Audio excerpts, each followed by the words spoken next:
Olá, amigos online, estou de volta. E aí, gente? O prefeito assumiu. Ou já está durante o seu mandato executando, né? Mas o fato é o seguinte, ele resolveu construir um parque para os seus munícipes. E ao analisar o seu PPA, que representa o querer fazer, percebeu que seus assessores não colocaram esse parque. Para iniciar o processo licitatório, esse prefeito, o que é que deve fazer? Quando a banca construir uma situação parecida com essa, ela vai ter que definir o prazo de execução dessa obra. Ela definiu, o parque tem um prazo de execução de 3 anos. 3 anos é muito? 2 anos. 2 anos. Ou de 1 ano e 8 meses, enfim, um prazo de execução de 1 ano e 8 meses. O prefeito, para começar a executar a obra, ele deverá, gente, elaborar um projeto de lei, incluindo essa obra no PPA. Elaborar um outro projeto de lei, incluindo essa obra na LDO como prioridade. Elaborar um outro projeto de lei, incluindo essa obra na LOA.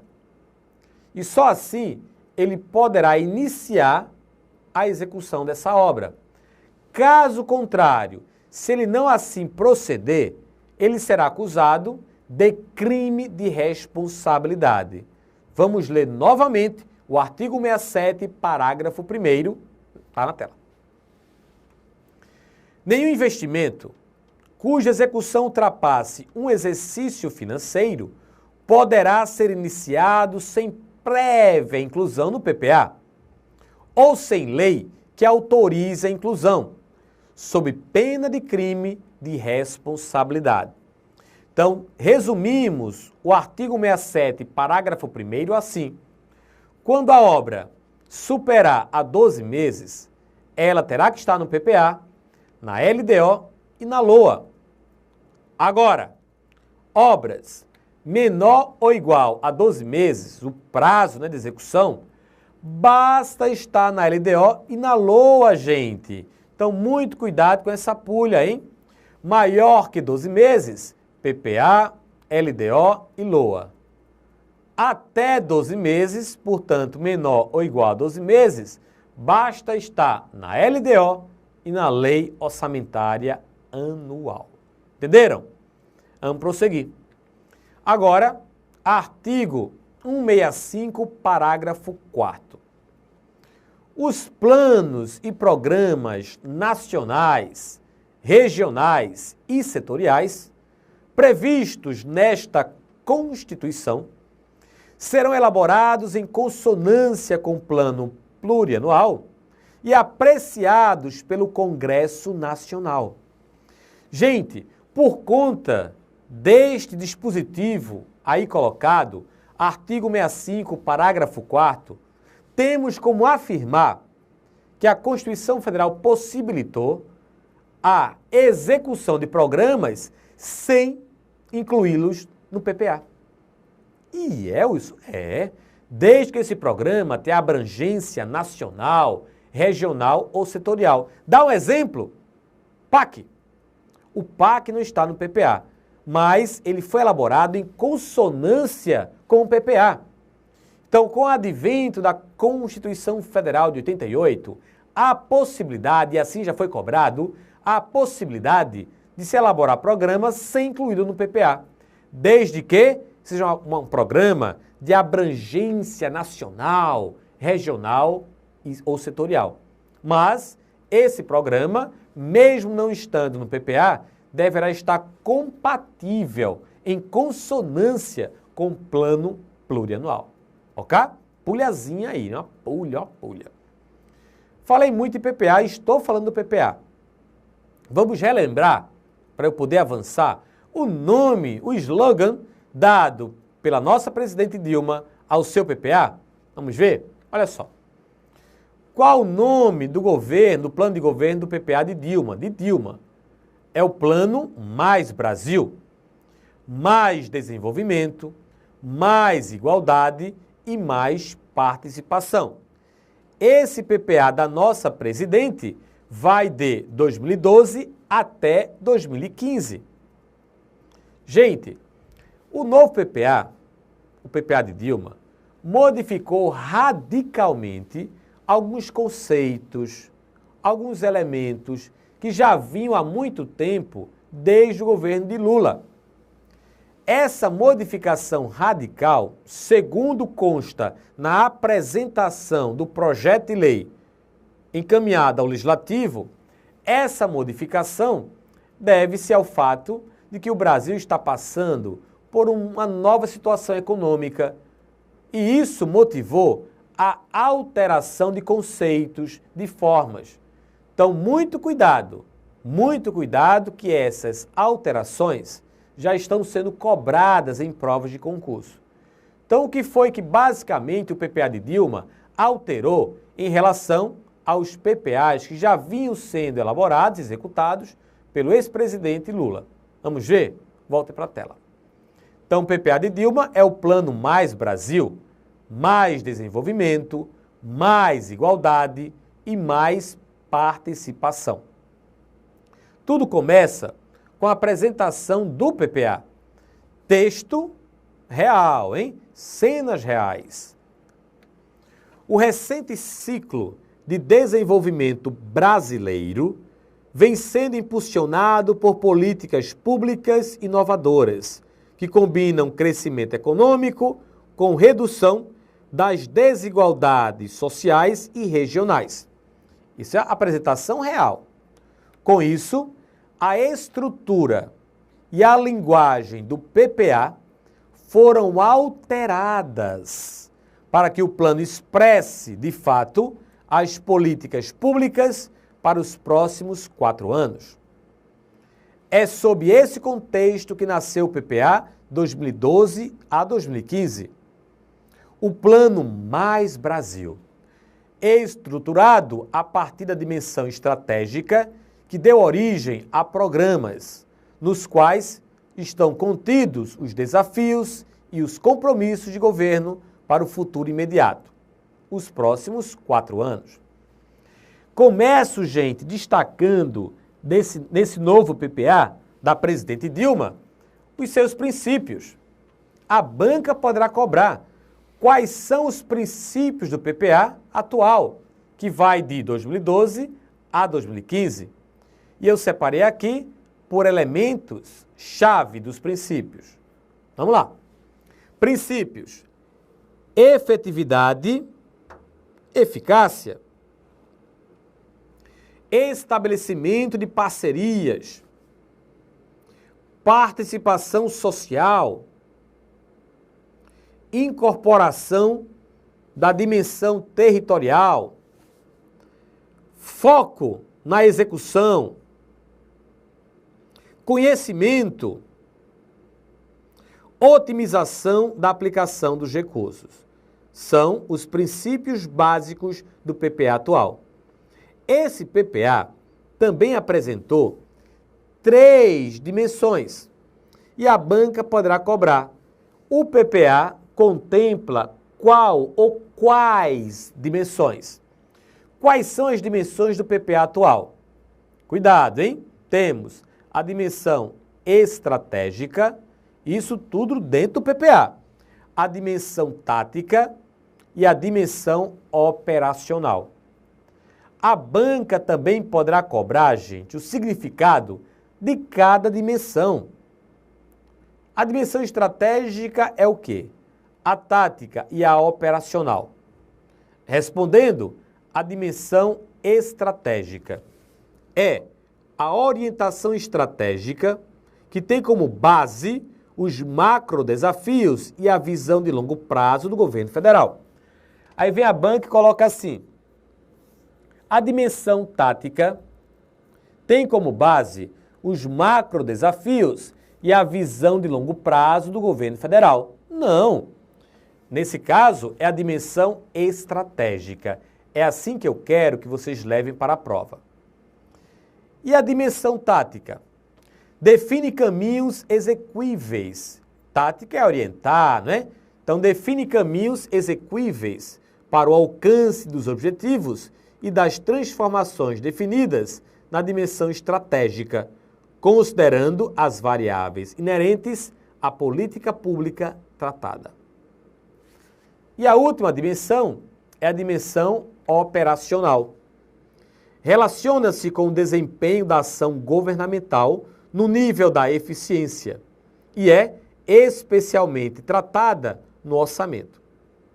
Busca a otimização na aplicação dos recursos disponíveis e a qualidade dos produtos entregues. Então, o PPA atualmente apresenta 3 dimensões: estratégica, tática e operacional. Podemos fazer o seguinte: podemos efetuar uma ligação entre a dimensão e uma palavrinha-chave. Dessa forma, dimensão estratégica, efetividade. Dimensão tática, eficácia. Dimensão operacional, eficiência. Então, estratégica, efetividade. Tática, eficácia. Operacional, eficiência. Então, gente, associem dessa forma. Mas, na realidade, a grande mudança que aconteceu do PPA atual foi em relação aos programas. A grande mudança foi em relação aos programas. Vamos ver os programas do PPA 2012 a 2015. O título do programa: os novos programas que aparecem no PPA 2012 a 2015 receberam a denominação de programa temático e o programa de gestão, manutenção e serviços ao Estado. Diferente dos programas do PPA 2008 a 2011. Esses programas do PPA 2008 até 2011 tinham uma outra nomenclatura. Qual? Programas de apoio às políticas públicas e áreas especiais e os programas finalísticos. Então, muito cuidado. Atualmente, não temos mais programas de apoio às políticas públicas e áreas especiais. Tampouco programas finalísticos. Atualmente, os programas do PPA 2012 a 2015 são programa temático e programa de gestão, manutenção e serviços ao Estado. A banca já vai começar cobrando isso. E cobrará também a diferença entre um programa temático e um programa de gestão.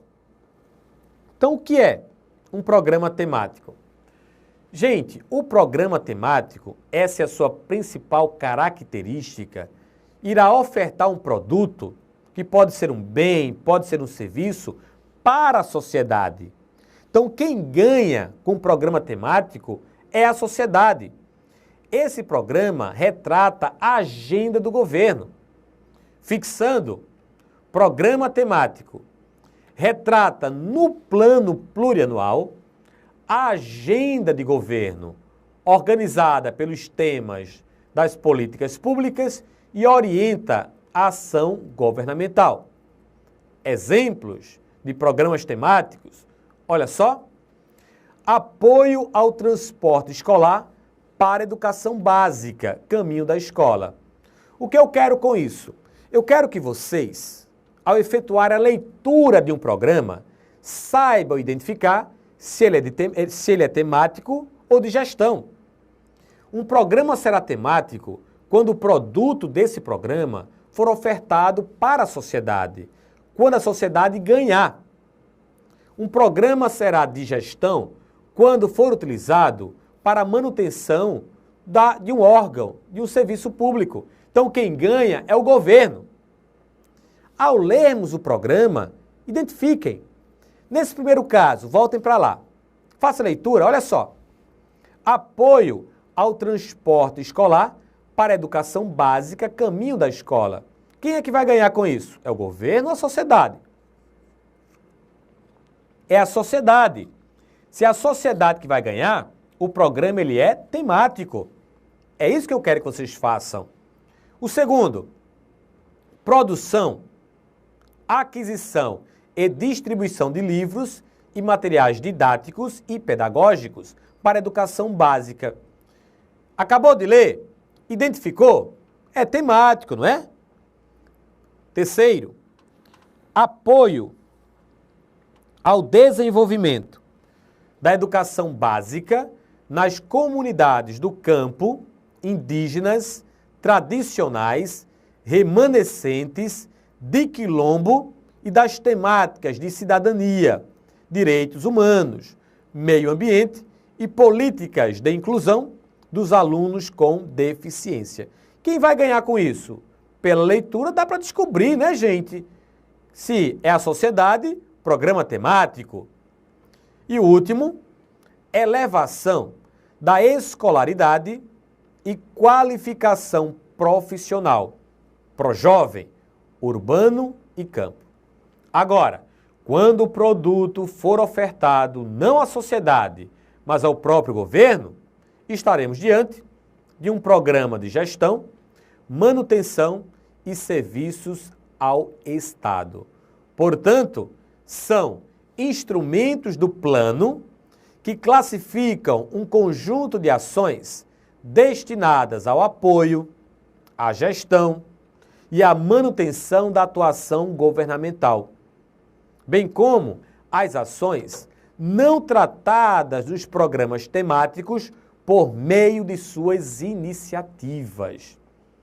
Os programas de gestão, manutenção e serviços ao Estado contemplam despesas destinadas ao apoio e à manutenção da ação governamental, ou ainda aquelas não tratadas nos programas temáticos. De forma geral, cada ministério tem um único programa dessa natureza. Exemplos: Programa de Gestão e Manutenção do Ministério da Justiça.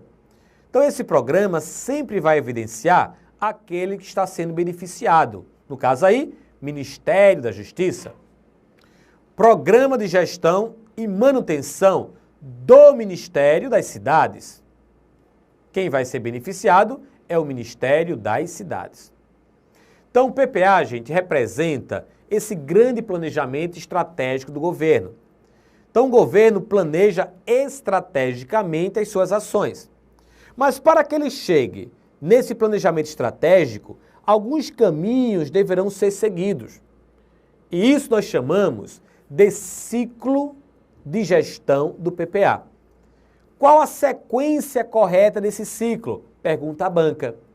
Então, quando o tema da questão for o ciclo de gestão do PPA, é assim que deveremos responder. Vamos à tela. Ciclo de gestão do PPA. A ordem é essa. Tudo começa com a identificação do problema ou demanda da sociedade. Então, é o problema. Depois, planejamento expresso em programas. Planejamento. Depois, a execução dos programas. Execução. Monitoramento dos programas. Avaliação dos programas. E a revisão desses programas. É o PDCA, né, que tanto estudaram aí na administração. Então, essa é a sequência correta. Problema, planejamento, execução, monitoramento, avaliação e a revisão do que aconteceu para as melhorias futuras. E assim fechamos a primeira lei orçamentária, Plano Plurianual, que é um instrumento de planejamento estratégico de médio prazo ou longo prazo, tanto faz, cuja vigência é de 4 anos. O PPA representa o querer fazer do governo, mas o governo não consegue fazer tudo em um ano apenas. Nem tem tempo hábil para isso, nem tem o din-din para isso. E para equacionar esse probleminha, o que fez a Constituição Federal?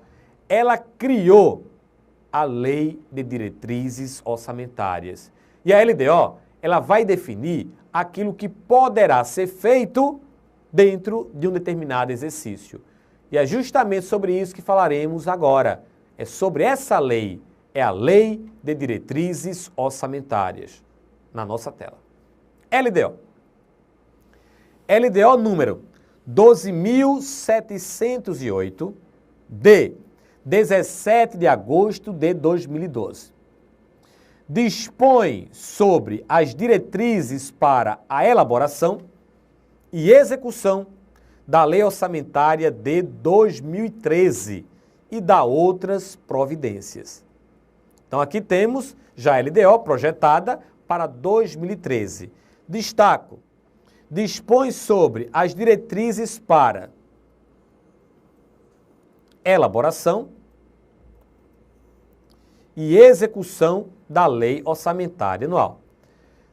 Devemos entender a LDO como um manual, como uma cartilha. O manual orienta, a cartilha orienta, não é? Então, o manual que vai orientar o quê? A Lei Orçamentária Anual. Então é para isso que a LDO serve, essa é a sua principal função. Orientará a elaboração da LOA. Será tomada como manual, como uma cartilha a ser utilizada pelo Executivo para elaborar a Lei Orçamentária Anual. O PPA é o planejar, a LDO será o orientar e a LOA é o executar. Tal qual ou tal como o PPA, a LDO também foi criada pela Constituição Federal. PPA foi criado pela Constituição Federal, LDO foi criada pela Constituição Federal, a LOA não, mas ganhou uma nova roupagem da Constituição Federal. Mas, por enquanto, nosso assunto é LDO. E veremos aqui a LDO pela ótica constitucional. Fundamentação legal. Artigo 165, parágrafo 2º. Utilizarei o mesmo sistema que eu utilizei para o PPA. Primeiro leitura, depois explicação. Artigo 65, parágrafo 2º. Vamos a ele.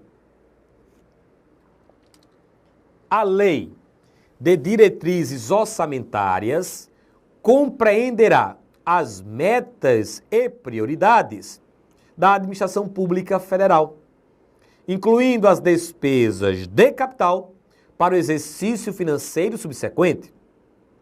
Orientará a elaboração da Lei Orçamentária Anual, disporá sobre as alterações na legislação tributária e estabelecerá a política de aplicação das agências financeiras oficiais de fomento. Então, esse é o texto constitucional. Apenas li, agora vamos à explicação. E eu explico sempre fatiando, não é, gente, para melhorar? Olha a primeira fatia do bolo. A Lei de Diretrizes Orçamentárias compreenderá as metas e prioridades da Administração Pública Federal. Aprendemos aqui que o PPA, vou colocar assim, ó, de forma bem resumida, não é? Tem dom. A LDO, pela primeira fatia, tem metas e prioridades. Então vejam que, tanto no PPA quanto na LDO, temos metas, não é verdade? Mas a pergunta que não quer calar é a seguinte: essas metas são as mesmas? As metas do PPA, ou melhor, as metas da LDO, representam um desmembramento, um detalhamento das metas do PPA? Essa é a pergunta. Gente, já falei que as metas do PPA são metas físicas. As metas da LDO são metas fiscais. Então, as metas da LDO não detalham as metas do PPA. Eu não posso detalhar uma meta física com uma meta fiscal. São metas diferentes. Ah, Wilson, então as metas do PPA físicas, as metas da LDO fiscais. E isso está mesmo na LDO? Está sim. LDO 2013. Vamos ver que são metas fiscais? Artigo 2º da lei.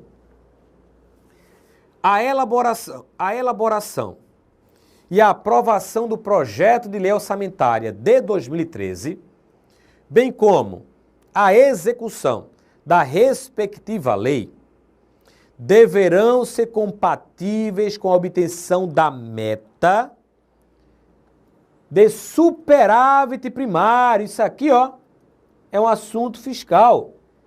Para o setor público consolidado não financeiro, de essa quantiazinha aí, 155 bilhões e 851 milhões de reais. Sabem o que isso significa? Economia para pagar a dívida, sendo 108 bilhões e 90 milhões de reais para os orçamentos fiscal e da Seguridade Social. Então, gente, as metas da LDO, não esqueçam, são metas fiscais. E as metas do PPA são metas físicas. Mas além de metas na LDO, temos prioridades. O que são prioridades? O que significa uma prioridade? Priorizar é hierarquizar. Priorizar é estabelecer posições. Então, a LDO, orientando a LOA, ela vai definir o posicionamento das despesas. Ora, primeiro essa aqui, depois aquela, depois aquela. Então, priorizar significa hierarquizar. E quem vai definir essas prioridades que serão executadas na LOA, quem é? É a Lei de Diretrizes Orçamentárias, que no caso da LDO atual, trouxe essas prioridades descritas em seu artigo 4º, que diz: as prioridades e metas da Administração Pública Federal para o exercício de 2013, atendidas as despesas contidas no anexo 5 e as de funcionamento dos órgãos e das entidades que integram os orçamentos fiscal e da Seguridade Social. Então vejam, primeiro eu atendo essas para depois as outras. Correspondem às ações relativas ao PAC, ao Plano Brasil Sem Miséria, PBSM, e ao anexo 7 desta lei, as quais terão precedência na alocação dos recursos no projeto e na lei orçamentária de 2013, não se constituindo, todavia, em limite à programação da despesa. Portanto, meus amigos e minhas amigas online, a LDO estabelecerá prioridades, ou seja, ela vai hierarquizar as despesas que serão planejadas na lei orçamentária anual. Primeiro coloque isso, depois aquilo outro. Continuando a nossa LDO. Incluindo as despesas de capital para o exercício financeiro subsequente. Quando muito, as bancas pegam essa fatia na tentativa de induzir o candidato a um erro e faz o seguinte: excluindo as despesas de capital. Não, errado é incluindo. Ou um outro erro muito comum que as bancas colocam, não é? Incluindo as despesas de capital para os exercícios financeiros subsequentes. Não é para os exercícios financeiros subsequentes. A LDO orienta a LOA. E a LOA tem que ser executada dentro de um ano. Então, é para o exercício financeiro subsequente. Geralmente é assim que as bancas utilizam essa pequena passagem do artigo 65, parágrafo 2º, na tentativa de induzir o candidato ao erro. Paramos aí? Não, aqui não. Aqui eu só parei a aula. Quando eu voltar, continua a LDO. Até já.